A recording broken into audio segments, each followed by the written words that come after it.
আসসালামু আলাইকুম, স্বাগত জানাচ্ছি ফুড লাইভ উইথ নুসরাতে। আশা করি সবাই অনেক ভালো আছেন। প্রিয় ভিউয়ার্স, আজ শুক্রবার চলে এলাম ডায়েট খাবারের রেসিপি নিয়ে। আজকে আমি খুব মজার একটা ডায়েট সালাদ করে দেখাবো, আর তা হচ্ছে চিকেন ভেজিটেবল সালাদ। যারা লো কার্ব ডায়েট করছেন তারা এই সালাদটা ডিনার অথবা লাঞ্চ অথবা মিড মর্নিংয়ে খেয়ে নিতে পারেন। সালাদটা করার জন্য আমি এখানে মুরগির বুকের পিস নিয়েছি 2 টুকরো। মাংসটা সেদ্ধ হয় এমন পরিমাণ পানি আমি এখানে দিয়ে দিচ্ছি। সাথে দিয়ে দিচ্ছি হাফ চা চামচ পরিমাণ রসুন কুচি, লবণ দিয়ে দিচ্ছি সামান্য পরিমাণ, লাল মরিচের গুঁড়ো দিয়ে দিচ্ছি সামান্য পরিমাণ, আর দিয়ে দিচ্ছি লেবুর রস। এখানে আপনারা লেবু রসের পরিবর্তে সাদা সিরকা অথবা ভিনেগারও ব্যবহার করতে পারেন। এবার চিকেনটাকে আমি খুব ভালো করে সেদ্ধ করে নিচ্ছি।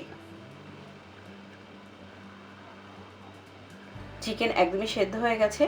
এবার একটা কাঁটা দিয়ে আমি চিকেনটাকে ছোট ছোট টুকরো করে নিচ্ছি। এখানে আমি কিছু সবজি নিয়েছি বাঁধাকপি হাফ কাপ পরিমাণ, ব্রকলি নিয়েছি হাফ কাপ, বরবটি নিয়েছি হাফ কাপ, ফুলকপি নিয়েছি হাফ কাপ, আর রয়েছে জুকিনি। এই 5 ধরনের সবজি আমি গরম পানি দিয়ে 2 মিনিট সেদ্ধ করে নিয়েছি। আর কাঁচা সবজি হিসেবে রয়েছে টমেটো এবং শসা। এখানে ক্যাপসিকামও ব্যবহার করতে পারেন। এছাড়াও আপনারা আপনাদের পছন্দ মতো ডায়েটে খাওয়া যায় এমন যে কোনো সবজি এখানে ব্যবহার করতে পারেন। এবার একটা সালাদ ড্রেসিং তৈরি করে নিচ্ছি। তো এখানে আমি দিয়ে দিচ্ছি হাফ টেবিল চামচ পরিমাণ লেবুর রস। এবার দিয়ে দিচ্ছি লেবুর উপরে যে সবুজ খোসাটা রয়েছে সেটা একটু গ্রেট করে।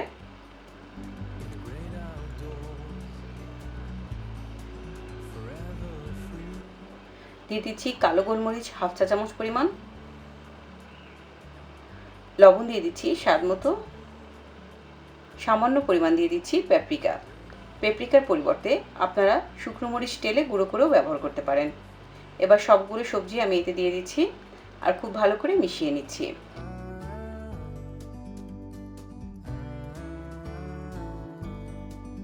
টক দইয়ের ড্রেসিং দিয়ে মজার কিছু ডায়েট সালাদের রেসিপি আমার চ্যানেলে রয়েছে। লিঙ্কগুলো আমি ডেসক্রিপশন বক্সে রেখে দিব, আপনারা ওখান থেকে ইচ্ছে করলে দেখে নিতে পারেন। এবার দিয়ে দিচ্ছি চিকেনের টুকরোগুলো। চিকেনটাও আমি সবজির সাথে খুব ভালো করে মিশিয়ে নিচ্ছি।